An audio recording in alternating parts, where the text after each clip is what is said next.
Assalamualaikum warahmatullahi wabarakatuh. Selamat siang untuk semuanya. Perkenalkan, saya Ahmad Badari Burhan, NIDN 0324026406.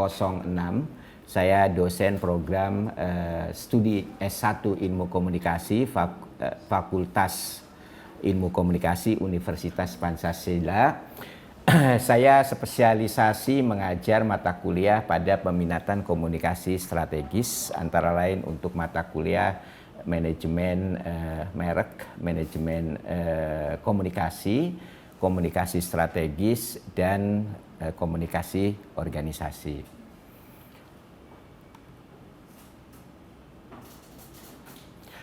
Untuk tujuan sertifikasi dosen, pada hari ini saya akan menjelaskan tentang teknik pengajaran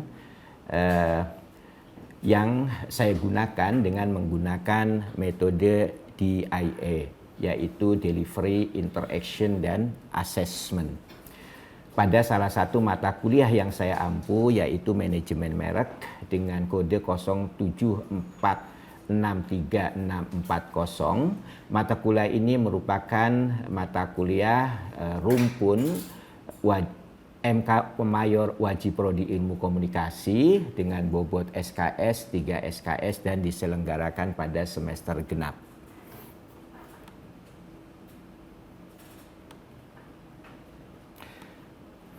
Sebelum saya menjelaskan lebih lanjut mengenai teknik pengajaran saya, terlebih dahulu saya akan menjelaskan deskripsi singkat capaian pembelajaran mata kuliah, bahan kajian pokok, bahan kajian atau pokok bahasan, dan referensi yang digunakan. Terkait dengan deskripsi mata kuliah manajemen merek ini menguraikan dan menganalisis berbagai konsep merek, pendekatan manajemen merek, strategi merek, dan komunikasi merek internal dan eksternal, dan bagaimana mengelola merek dengan tujuan menciptakan brand equity yang kuat. Sesuai dengan capaian pembelajaran lulusan atau CPL Prodi Studi Ilmu Komunikasi yang dibebankan pada mata kuliah manajemen merek, maka capaian pembelajaran mata kuliah ini mencapai aspek sikap, penguasaan pengetahuan, keterampilan umum, dan keterampilan khusus yang terdiri atas 5 capaian pembelajaran mata kuliah, yaitu pertama, mahasiswa mampu bersikap terbuka dan tanggap terhadap perubahan dan kemajuan ilmu yang berkaitan dengan bidang manajemen merek dan komunikasi merek. Kedua, mahasiswa menguasai konsep merek, brand icon, brand identity, brand awareness, brand image, brand loyalty, brand personality, brand relation, brand community, brand culture, brand positioning, brand equity, serta pendekatan merek, strategi komunikasi merek, dan pengelolaannya. Ketiga, mahasiswa menguasai konsep komunikasi pemasaran merek dan pemanfaatan media komunikasi sesuai dengan karakteristiknya untuk meningkatkan efektivitas strategi komunikasi merek internal dan eksternal. Keempat, mahasiswa mampu berpikir logis, kritis, sistematis, dan inovatif dalam menganalisis fenomena merek berdasarkan 7 pendekatan manajemen merek. Dan yang kelima, mahasiswa mampu menuangkan dan menerapkan pengetahuan dan pemahaman konseptualnya tentang manajemen merek dan aplikasinya menuju penciptaan brand equity melalui tugas kelompok yang dipresentasikan. Selanjutnya, untuk bisa mencapai kemampuan tersebut, mahasiswa akan diberikan bahan kajian dan materi pembelajaran yang akan dibahas selama 14 kali pertemuan dengan menggunakan blended model, yaitu pertemuan tatap muka atau luring dan pertemuan tatap maya atau daring. Bahan kajian yang disampaikan pertama adalah pentingnya manajemen merek, kedua konsep merek, produk, dan nilai merek, ketiga ekuitas merek, keempat paradigma dan pendekatan manajemen merek, kelima pendekatan ekonomi dan manajemen merek, keenam pendekatan identitas merek, ketujuh pendekatan merek berbasis konsumen, kedelapan pendekatan kepribadian merek, kesembilan pendekatan hubungan merek, kesepuluh pendekatan komunitas merek, 11 pendekatan budaya, 12 strategi komunikasi merek internal, 13 strategi komunikasi merek eksternal, dan 14 program pemasaran merek untuk membangun ekuitas merek. Untuk memenuhi bahan kajian atau materi pembelajaran dan memudahkan mahasiswa memperoleh sumber pembelajaran, mata kuliah ini menggunakan referensi atau pustaka terutama berupa textbook berbahasa Inggris dan referensi pendukung berupa artikel-artikel dari jurnal ilmiah internasional yang tersedia secara daring. Penggunaan referensi berbahasa Inggris diharapkan dapat membantu mahasiswa untuk membiasakan diri mempelajari teks berbahasa Inggris. Referensi utama yang digunakan terutama adalah heading, Charlotte, dan Beecher, itu bukunya Brand Management Research, Theory and Practice. Nah, selanjutnya terkait dengan delivery. Perkuliahan dilakukan secara tatap muka, luring, yaitu 10 kali pertemuan, dan tatap maya daring sebanyak 4 kali pertemuan sebagaimana yang ditentukan oleh Fakultas Ilmu Komunikasi Universitas Pancasila. Selanjutnya, agar proses belajar mengajar berjalan komunikatif dan dua arah, interaksi dilakukan melalui diskusi dan tanya jawab pada pertemuan tatap muka di kelas dan atau tatap maya, yaitu melalui metode daring atau online dengan menggunakan Zoom, Google Meet, dan WAG. Selain itu, diskusi dan tanya jawab juga dilakukan atas presentasi kelompok yang terjadwal. Agar proses belajar mengajar juga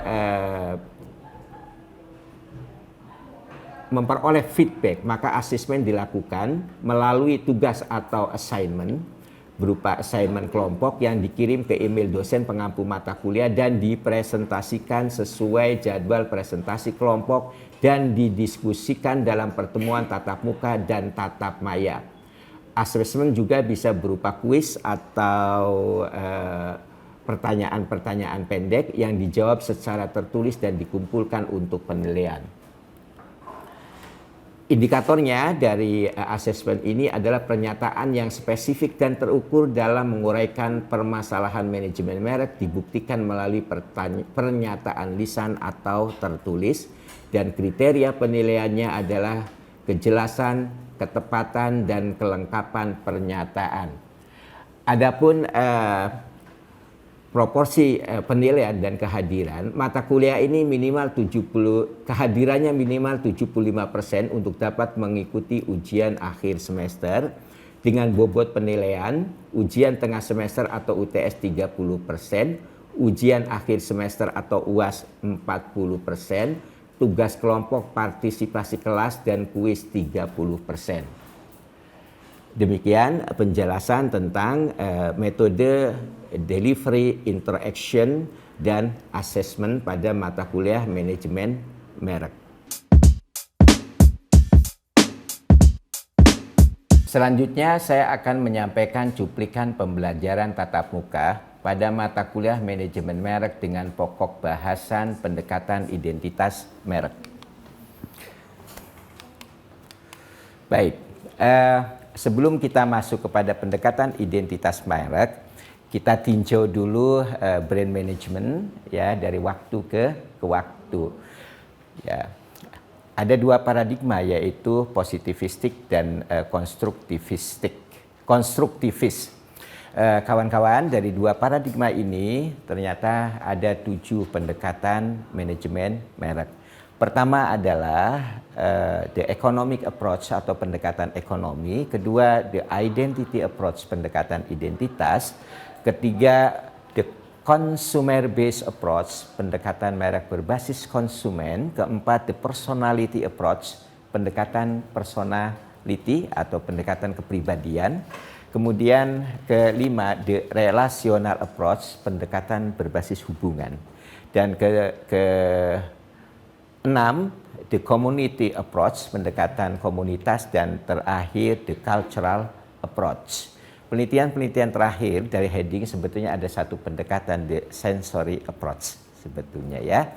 Itu mulai artikel-artikelnya dibuat pada tahun 2020 ya. Untuk sementara kita belajar di sini dengan 7 pendekatan ya. Baik, kita pada siang ini akan membahas tentang the identity approach. Ada beberapa konsep tentunya yang akan kita bahas nanti, yaitu corporate identity and organizational identity atau identitas korporat dan identitas organisasi. Kedua tentang image atau citra dan reputasi. Ini konsep-konsep penting yang harus kita pahami di dalam brand identity. Ketiga, bagaimana kita membangun identitas untuk merek ya. Dan keempat, bagaimana faktor-faktor internal dan eksternal untuk brand identity atau identitas merek.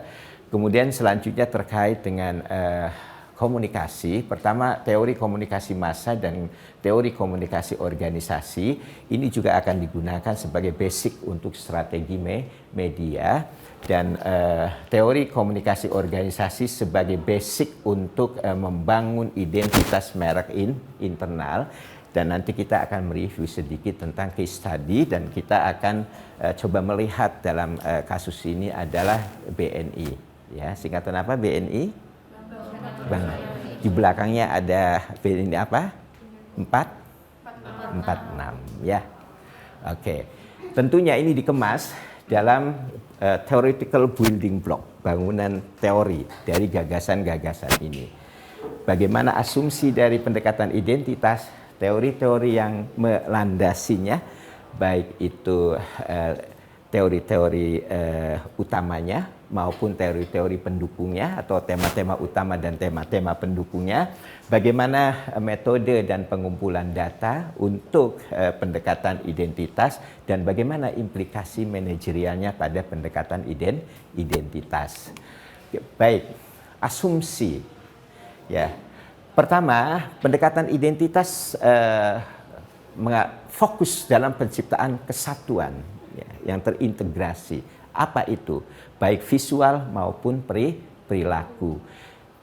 Dalam hal ini pendekatan identitas membutuhkan sebuah kesatuan identitas visual dan identitas perilaku. Itu yang perlu kita pahami. Dan citra dan reputasi yang andal dianggap sebagai penentu utama pilihan merek konsumen. Karena dari identitas visual dan identitas perilaku ini nantinya diharapkan akan menghasilkan sebuah image dan reputasi seperti itu. Kedua, pada pendekatan identitas merek ada pergeseran dari level merek produk ke level merek korporat. Tentunya ciri-ciri dari level merek produk misalnya itu perusahaannya tunggal. Kalau merek korporat biasanya dia menjadi sebuah identitas dari korporat itu sendiri dan menjadi namanya brand corporate brand ya, menjadi merek perusahaan atau corporate brand. Nah, selanjutnya pada pendekatan identitas merek ada asumsi bahwa perusahaan dan karyawannya berada di pusat identitas merek. Berarti mereka menjadi pivotal point, pusat untuk menciptakan merek, yaitu perusahaan dan karyawannya. Jadi peran karyawan di dalam identitas merek menjadi sangat penting, gitu ya. Keempat, aktivitas marketing communication harus diintegrasikan. Mengapa harus diintegrasikan? Untuk menciptakan satu kesatuan visual dan identitas perilaku, gitu. Ya, jadi harus diintegrasikan ya, dan harus coherence gitu. Harus koheren, menyatu gitu. Ya, di mana koherennya ini penting sekali supaya di benak pelanggan itu sederhana, nangkep langsung. Oh, ini BNI, misalnya seperti itu 46 gitu ya. Jadi dengan simbol, dengan mau diterapkan di mana logonya, ini BNI gitu. Mau BNI Syariah, apalagi selain BNI Syariah misalnya, yang kita tahu BNI dan BNI Syariah, tapi simbolnya nggak jauh-jauh beda gitu ya, dibuat koheren gitu ya, untuk memudahkan pelanggan mengidentifikasi. Nah, sampai di sini, apakah ada pertanyaan terkait dengan asumsi yang melandasi pendekatan identitas? Saya mau nanya, Pak. Oh, silakan. Di sini kan Imelda. di sini kan dijelasin bahwa pendekatan identitas merek sama pendekatan ekonomi itu apakah bisa dibilang sama atau ada persamaannya nggak, Pak? Ya, bagus sekali pertanyaannya. Apakah ada persamaan antara pendekatan ekonomi dan pendekatan identitas? Jawabannya ada persamaan atau tidak? Ada nggak persamaannya? Ada ya. Kalau kita lihat tadi di tabel ya, dua-duanya adalah sender centric. Dua-duanya adalah sender centric. Betul, dua-duanya juga berasal dari paradigma positivis gitu ya. Nah, karena sender centric maka fokus kepada pengirim pesan ya, pengirim pesan gitu. Fokusnya kepada pengirim pesan. Nah, tentu saja karena sender-centric memiliki beberapa implikasi terhadap manajemen merek. Nah, ini yang menarik. Ada tidak yang bisa menangkap apa implikasi terhadap manajemen merek kalau itu sender-centric? Siapa yang mau memberikan pandangan? Ya, siapa? Namira, ya Namira. Silakan Namira. Apa implikasinya kalau itu sender-centric? Implikasi manajerialnya itu ada di gagasan mereknya sendiri, di mana gagasan merek ini itu dimiliki oleh para pemasar yang mereka dapat mengontrol komunikasi kepada penerima atau konsumen yang pasif. Ya, konsumen diasumsikan pasif. Gagasan merek diciptakan oleh pemasar gitu. Oleh karena itu, dia juga mengendalikannya atau mengontrolnya ya. Bagus sekali, terima kasih Namira. Ada lagi yang mau memberikan pandangan? Oh ya, silahkan siapa? Imania. Oh ya, Imania. Silahkan Imania. Ya, karena ekuitas merek itu dipersepsikan untuk diciptakan oleh pemasar itu sendiri, Pak. Ya, akhirnya ekuitas merek mau tidak mau diciptakan oleh pemasar karena gagasannya dari pemasar, dikendalikan oleh pemasar, dan penerima atau konsumen diasumsikan sebagai pasif. Ya, Imania, terima kasih, bagus sekali. Ada lagi yang mau memberikan pandangan tentang implikasi dari sender-centric? Ada lagi? Ya. Ya.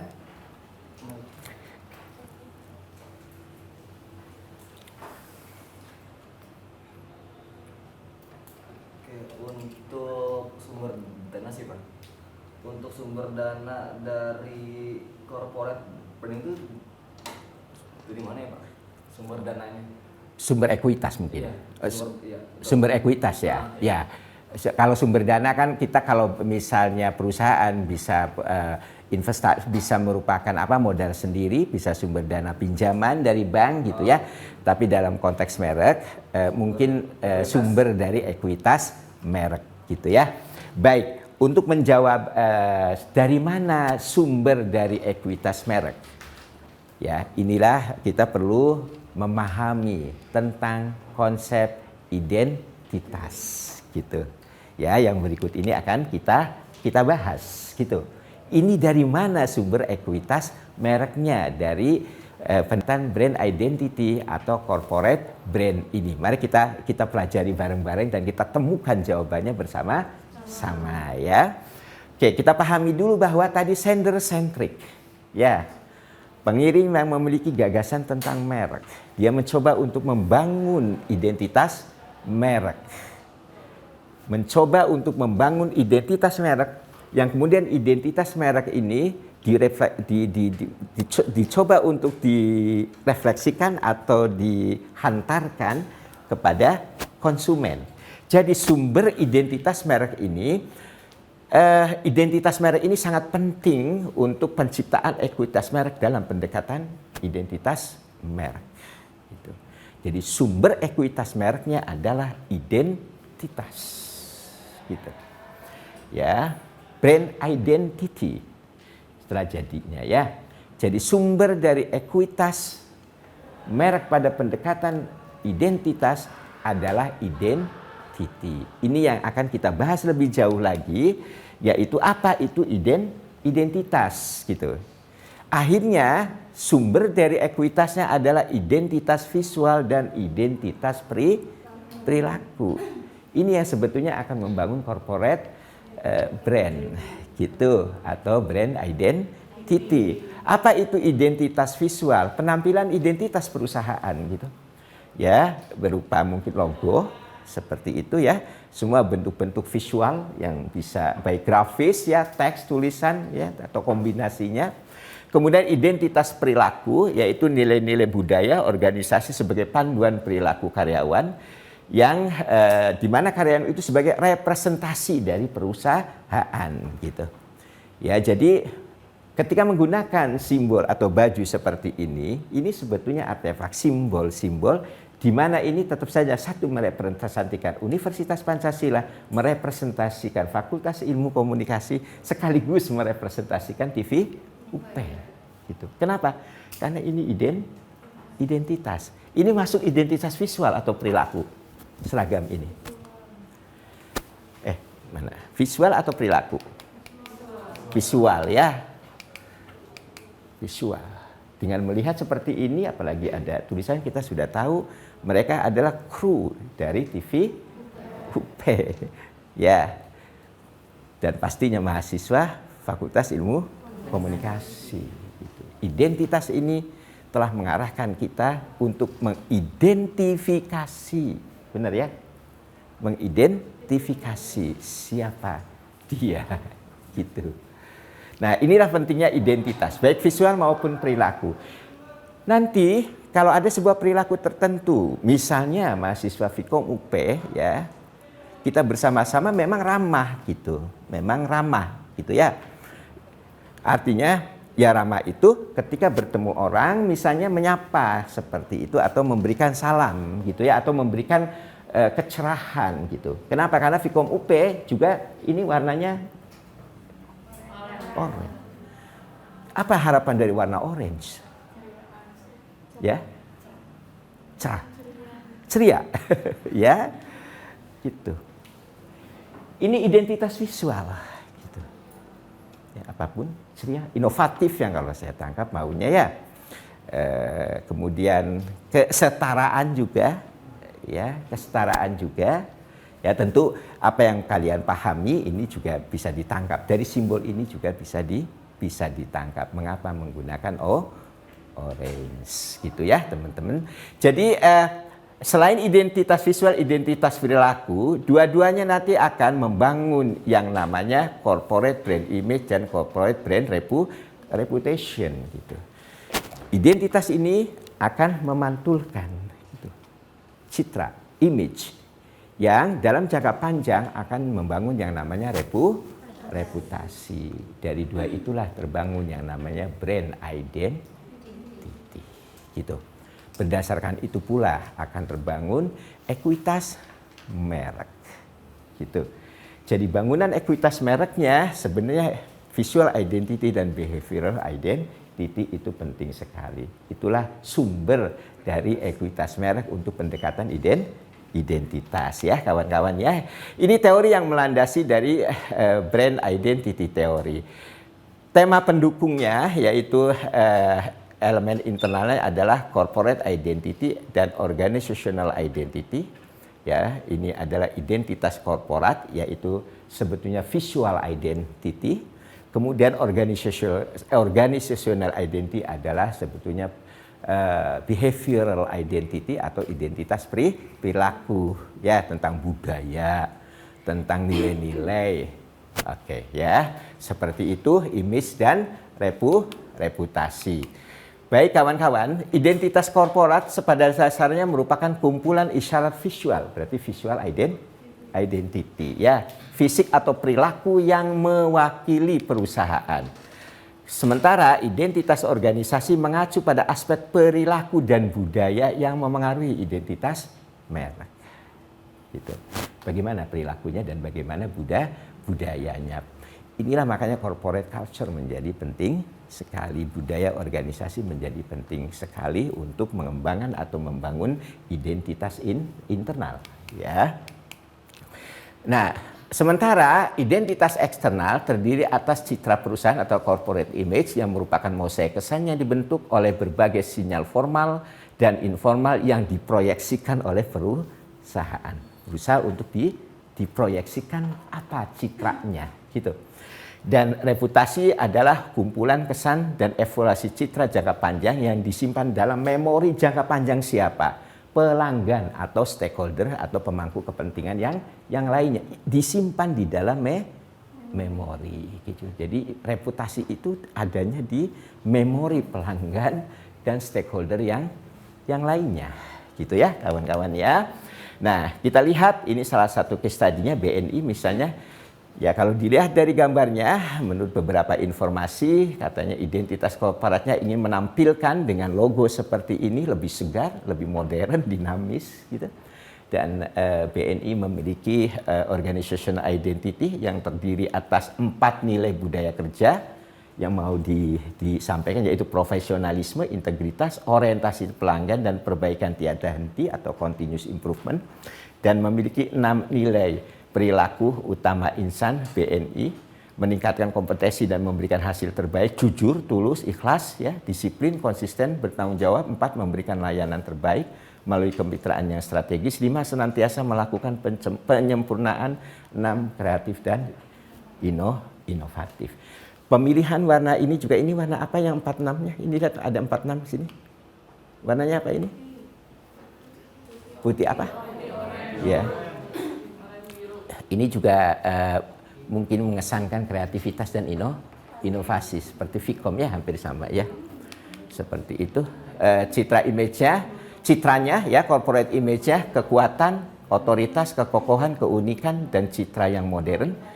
Ya, namun demikian Bank BNI juga ingin dipandang sebagai selalu segar gitu ya. Ini selalu segar gitu ya.